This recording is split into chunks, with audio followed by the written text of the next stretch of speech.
Assalamualaikum warahmatullahi wabarakatuh. Salam sejahtera bagi kita semua. Perkenalkan, nama saya Syafir.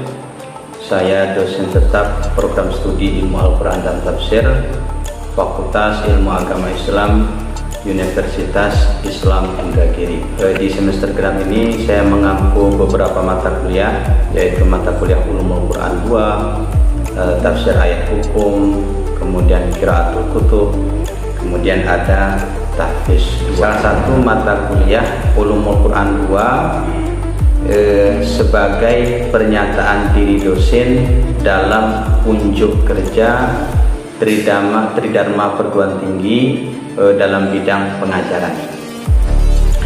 Mata kuliah Ulumul Quran 2 ini adalah mata kuliah prasyarat, artinya mahasiswa yang mengambil mata kuliah Ulumul Quran 2 ini haruslah mahasiswa yang sudah lulus di mata kuliah Ulumul Quran 1. Mata kuliah Ulumul Quran 2 ini termasuk mata kuliah MKB, mata kuliah keahlian berkarya, dengan bobot SKS 3 SKS yang ditawarkan kepada mahasiswa di semester 2. Baik, saya akan menyampaikan outline pemaparan mata kuliah Ulumul Quran 2 ini.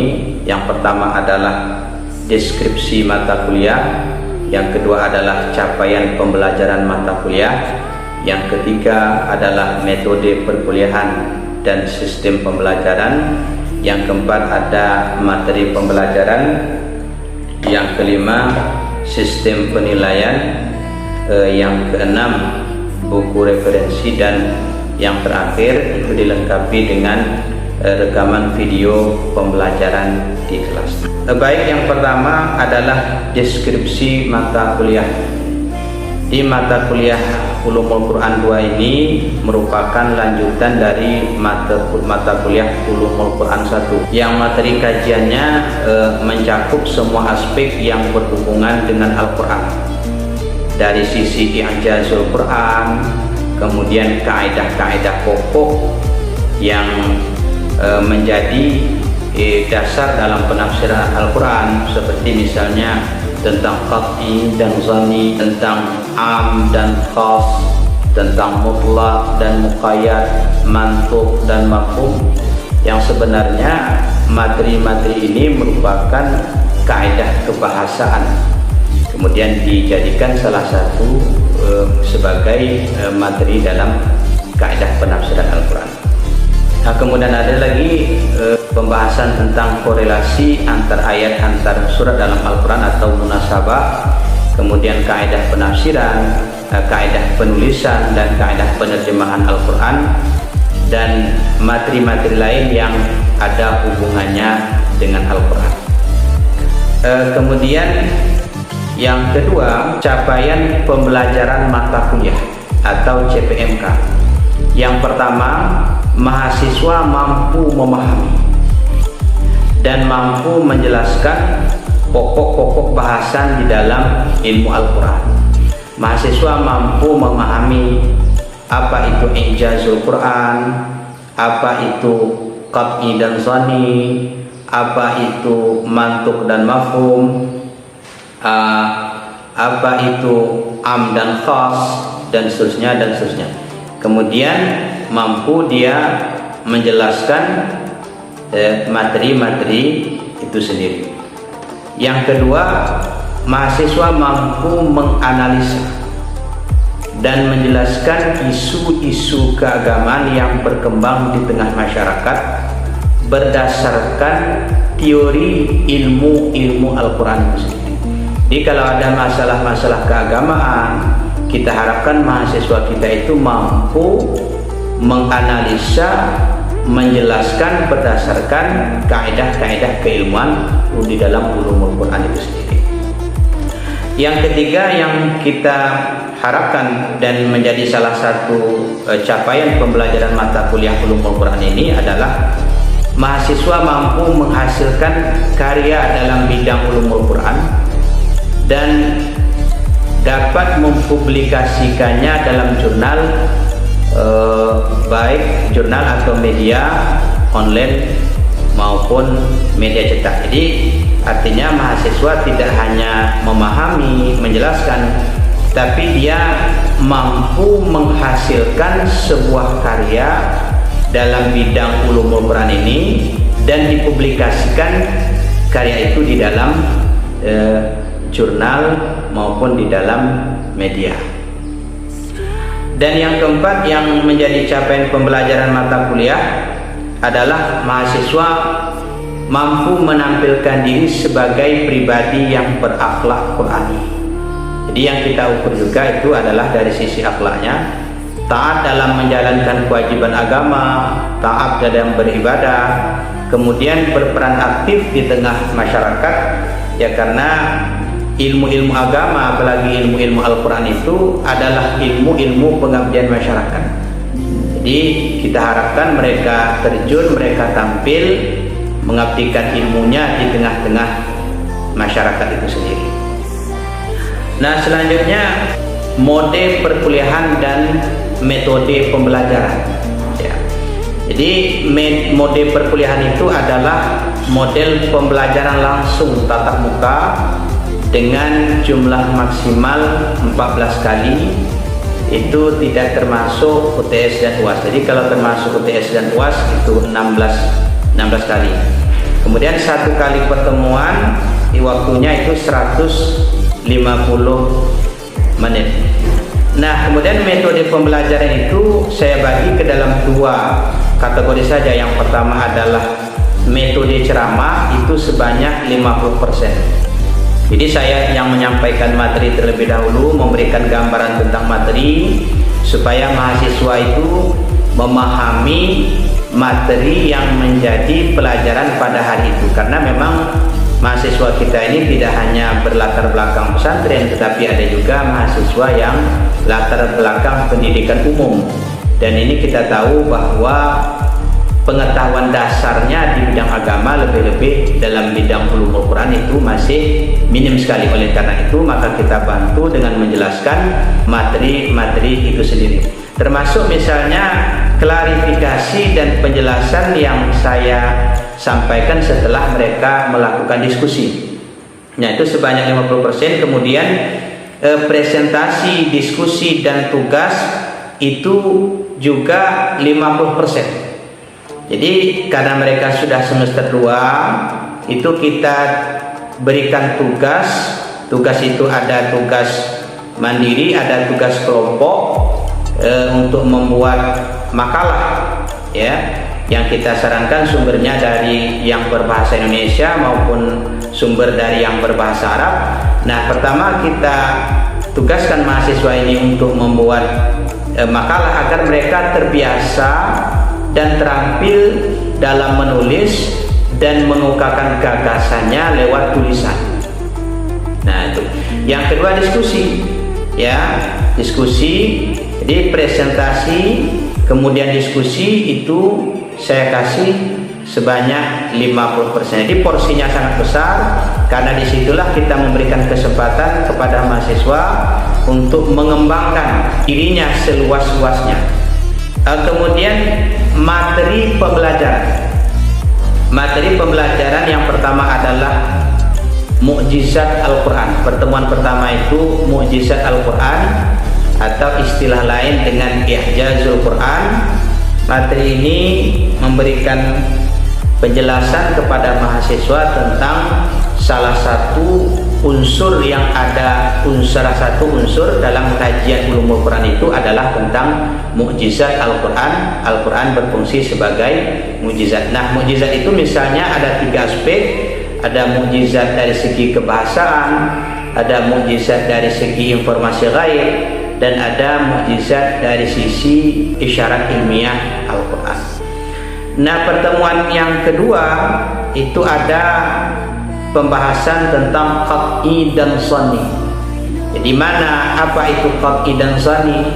Apa ayat qat'i dan shani ini harus dipahami oleh mahasiswa supaya mereka dapat membedakan mana wilayah qat'i dan shani. Wilayah qat'i itu wilayah yang tidak terjadi multi tafsir. Sedangkan wilayah qat'i itu adalah wilayah yang terjadi multi tafsir. Jangan nanti misalnya ayat-ayat qat'i itu dianggap zanni dan atau ayat-ayat zanni itu disebut qat'i. Nah, pertemuan ketiga itu ada pembahasan mantuk dan mafhum. Ya, ini juga harus diketahui oleh mahasiswa. Kemudian pertemuan yang keempat itu ada penjelasan tentang mutlak muqayyad, mana ayat yang mutlak, mana ayat yang muqayyad, itu agar dipahami oleh mahasiswa. Kemudian yang pertemuan yang kelima itu ada am dan khas, apa itu am, apa itu khas, apa adat umum, apa ciri-cirinya. Kemudian yang pertemuan yang ketujuh itu adalah masalah nasikh dan mansukh. Dan pertemuan ke-8 itu adalah UTS. Dan pertemuan yang ke-9 materinya aqsamul Quran, yang membahas tentang sumpah-sumpah dalam Al-Quran, misalnya walaili wasyamsi wal fajri. Itu ayat-ayat yang menggunakan kata sumpah dalam Al-Quran. Kemudian pertemuan yang ke-10 tentang jadal, debat atau diskusi di dalam Al-Quran. Pertemuan yang ke-11 itu tentang qasas atau kisah-kisah dalam Al-Quran. Pertemuan yang ke-12 itu ada munasabah Al-Quran, korelasi rahasia hubungan antar ayat antar surat dalam Al-Quran. Kemudian pertemuan yang ke-13 itu ada masalah fawatihus suwari, rahasia-rahasia awal-awal surah Al-Quran yang dimulai dengan huruf muqatta'ah. Jadi itu yang menjadi pembahasan. Kemudian tentang rasam Al-Quran, penulisan Al-Quran. Pertemuan yang ke-15 tentang hukum terjemahan Al-Quran. Pertemuan yang ke-16 itu adalah UAS ya, atau ujian akhir. Kemudian sistem penilaian. Jadi yang kita nilai itu ada 4 unsur dalam penilaian yang kita berikan. Yang pertama adalah unsur kinerja, keaktifannya dalam diskusi, bagaimana dia memberikan pandangan, memberikan pendapat. Nah, itu yang kita nilai ya. Yang kedua itu adalah tugas. Ya, tugas itu ada 2, ada tugas mandiri, ada tugas kelompok. Yang kita nilai itu adalah bagaimana misalnya dia buat makalah, kualitas makalah yang dia buat, referensi yang dia gunakan, itu kita berikan poin sebanyak 25 poin. Kalau misalnya kinerja tadi kita berikan poin sebanyak 20 poin. Nah, yang ketiga kita ambil penilaian itu dari unsur UTS, ujian tengah semester. Dan yang keempat itu adalah UAS, dari ujian akhir semester. Kalau UTS itu kita beri poinnya 20, maka penilaiannya kita beri 35. Nah, kemudian skor penilaian menggunakan ada dengan huruf, ada dengan angka. Misalnya kalau huruf A itu merepresentasikan nilai yang didapat oleh mahasiswa itu rentangnya dari 80 sampai 100. Kemudian B itu representasi dari nilai yang didapatkan oleh mahasiswa dari 70 sampai 79. Kemudian C itu rentang nilainya dari 60 sampai 69. Kalau A tadi istimewa, kemudian B adalah baik, C itu cukup, dan D 50 sampai 59 itu nilainya kurang, dan E 00 sampai 49 itu berarti mahasiswa gagal dan wajib mengulang kembali mata kuliah di semester bawah.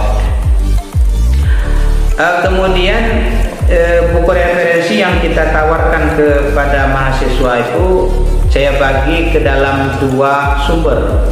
Yang pertama sumber yang berbahasa Arab, yang kedua adalah sumber yang berbahasa Indonesia. Yang pertama misalnya sumber-sumber yang berbahasa Arab ada buku yang berjudul Al-Burhan fi Ulumil Quran, itu karya dari Badruddin Muhammad Zarkashi, terbitan Beirut Darul Fikri 1980. Kemudian ada buku yang ditulis oleh Imam As-Suyuti dengan judul Al-Itqan fi Ulumil Quran, cetakan Mesir, Mustafa Al-Babi Al-Halabi tahun 1951. Kemudian ada Manahul Qatan dengan judul Mabahith fi Ulumil Quran, terbitan Beirut, Mansyurat Al-Asr Al-Hadith tahun 1973. Kemudian ada buku At-Tibyan fi Ulumil Quran karya Muhammad Ali As-Sabuni, itu terbitan Mekah, Alim Al-Kutub tahun 1985. Kemudian ada buku Manahilul Irfan karya Muhammad Abdul Azim Az-Zarqani. Kemudian ada Mabahith fi Ulumil Quran karya Muhammad Subuhi Saleh, itu terbitan Beirut, Darul Ilmi 1998. Nah, ini diantara buku-buku atau sumber yang berbahasa Arab yang kita tawarkan kepada mahasiswa, yang menjadi buku pokok yang mesti mereka miliki atau menjadi referensi seketika mereka membuat tugas atau makalah. Kemudian yang kedua adalah kita menggunakan sumber buku yang berbahasa Indonesia. Ya, misalnya ada di antara mahasiswa kita yang tidak kuat untuk mengambil buku-buku yang bersumber dari bahasa Arab, maka dapat juga misalnya dia menggunakan sumber-sumber buku yang berbahasa Indonesia. Yang pertama adalah buku Membumikan Al-Quran karya Profesor Dr. Muhammad Quraish Shihab, Bandung, Mizan 1997. Yang kedua ada Mukjizat Al-Quran, juga karya Profesor Dr. Quraish Shihab, Mizan, Bandung 1997. Kemudian ada Kaidah-Kaidah Tafsir, juga karya Profesor Dr. Muhammad Quraish Shihab, itu Ciputat, penerbit Lentera Hati 2013. Kemudian ada Ilmu Al-Quran karya Muhammad Hasbi As-Siddiqi, Jakarta, Bulan Bintang 1977. Kemudian ada juga Sejarah Pengantar Ilmu Al-Quran dan Tafsir, juga karya Muhammad Hasbi As-Siddiqi, itu Semarang, penerbit Pustaka Rizki Putra 1997. Kemudian ada buku Studi Ilmu Al-Quran 1, 2, dan 3 karya Muhammad Amin Suma, itu Jakarta, penerbit Pustaka Firdaus 2004. Kemudian kita menawarkan juga buku Wawasan Baru Ilmu Tafsir karya Profesor Dr. Nasruddin Belton, Yogyakarta, Pustaka Pelajar 2011. Kemudian ada juga buku Pengantar Ilmu Tafsir karya Rifat Syauqi Nawawi dan Ali Hasan, Jakarta, Bulan Bintang 1998. Itu diantara buku-buku pokok atau referensi yang kita tawarkan kepada mahasiswa. Di samping itu kita juga menyarankan kepada mahasiswa ini untuk mencari referensi sebanyak-banyaknya di luar buku pokok yang kita tawarkan ini. Sebagai penutup, biasanya setelah selesai berlangsungnya satu kali pertemuan, ada diskusinya, kemudian ada klarifikasi dan penjelasan dari saya, dan saya sering menyampaikan motivasi kepada mahasiswa, misalnya untuk terus membaca, mendalami mana bagian daripada mata kuliah dalam prodi ilmu Al-Quran dan Tafsir itu yang paling dia senangi. Misalnya yang dia senangi itu adalah misalnya Ulumul Quran, silakan baca buku Al-Quran itu, perdalami, diperluas supaya dia memang benar-benar ahli dalam bidang itu. Atau misalnya yang dia paling senangi itu tafsir ahkam, maka silakan dia baca buku tafsir ahkam, diperluas wawasannya supaya dia ahli misalnya dalam tafsir ahkam. Dan tentu saya sering menjelaskan kepada mahasiswa bahwa niat kita belajar ini adalah menuntut ilmu karena Allah. Karena Allah, dan mudah-mudahan Allah memberikan paham. Semoga ilmu yang kita dapatkan itu bermanfaat, bukan semata-mata untuk tujuan duniawi. Mudah-mudahan dengan niat ukhrawi, maka Allah memberikan kepada kita hal-hal yang bersifat duniawi dengan manfaat dari ilmu itu sendiri. Demikianlah penyampaian pemaparan dari saya tentang salah satu mata kuliah yang saya ampu, membahas Ulumul Quran 2. Saya sudahi dengan wassalamualaikum warahmatullahi wabarakatuh. Tentu karena ini pertemuan pertama, jadi pembahasan yang pertama dari mata kuliah Ulumul Quran ini adalah tentang I'jazul Quran, atau dalam istilah lain mukjizat Al-Quran. Siapa kira-kira yang sudah mengetahui dan dapat memberikan suatu pengertian apa itu I'jazul Quran? Siapa di antara anda mahasiswa yang dapat menyampaikan apa itu I'jazul Quran atau mukjizat Al-Quran? Ada yang bisa menyampaikan? Ya, silakan, Alis. Sebenarnya semua saya ini kalau mukjizat itu secara mudah artinya adalah menyelamatkan. Itu misalkan ada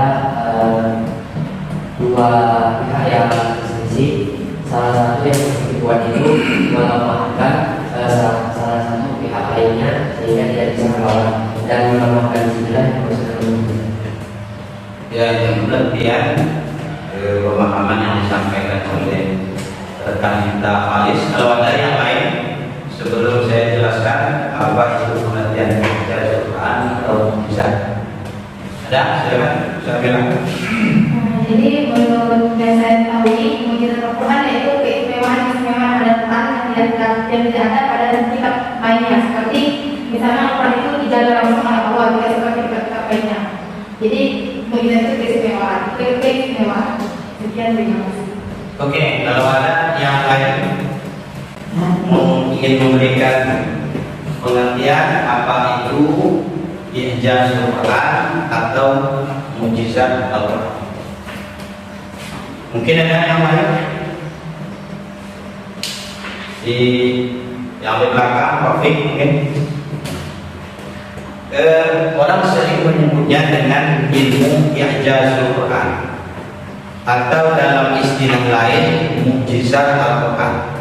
Apakah itu I'jazul Quran, apakah itu mukjizat Al-Quran, itu substansinya sama, cuma katanya saja yang berbeda, satu i'jaz, satu mukjizat. Jadi mukjizat itu ditujukan kepada siapa? Kepada orang yang beriman dengan Nabi atau kepada orang yang tidak percaya bahwa dia utusan Allah? Ayo, siapa yang bisa menjelaskan? Ya. Kalau menurut saya mukjizat itu diperlukan atau diberikan kepada seorang nabi untuk meyakinkan orang-orang atau umatnya yang tidak percaya akan kebenaran seorang nabi itu adalah utusan dari Allah. Ya, itu ya. Jadi pada hakikatnya mukjizat itu yang diberikan oleh Allah kepada malaikat sebagai kepada nabi utusannya sebagai bukti bahwa dia utusan Allah, itu ditujukan kepada orang yang tidak meyakini bahwa dia sebagai nabi utusan. Oleh karena itu maka mukjizat itu sama dengan ucapan Allah, "Shadaqa 'abdi fi kulli ma yuballighu anni." Hamba benar tentang apa yang dia sampaikan bahwa dia adalah utusan. Jadi bukti bahwa Nabi itu utusan Allah, apa yang disampaikan oleh Nabi itu adalah wahyu dari Allah, ya harus dibuktikan dengan mukjizat. Paham ya? Nah, jadi pada dasarnya mukjizat itu bukan ditujukan kepada orang-orang yang beriman. Nah, misalnya Al-Quran itu adalah mukjizat. Tapi mukjizat Al-Quran itu bukan ditujukan kepada orang-orang yang beriman dengan Nabi Muhammad sebagai utusan Allah.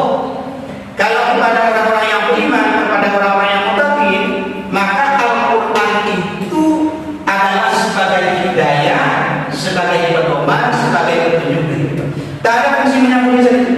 Oleh karena itu misalnya ayat-ayat yang sifatnya tahadi tantangan dalam Al-Quran itu, dia mulai misalnya wahai kuntum, jika wahai kuntum fi jika kamu berada di dalam keraguan. Artinya ragu tentang Nabi yang diutus oleh Allah itu sendiri. Nah, saya kira itu saja untuk pertemuan kita kali ini. Ya, demikian.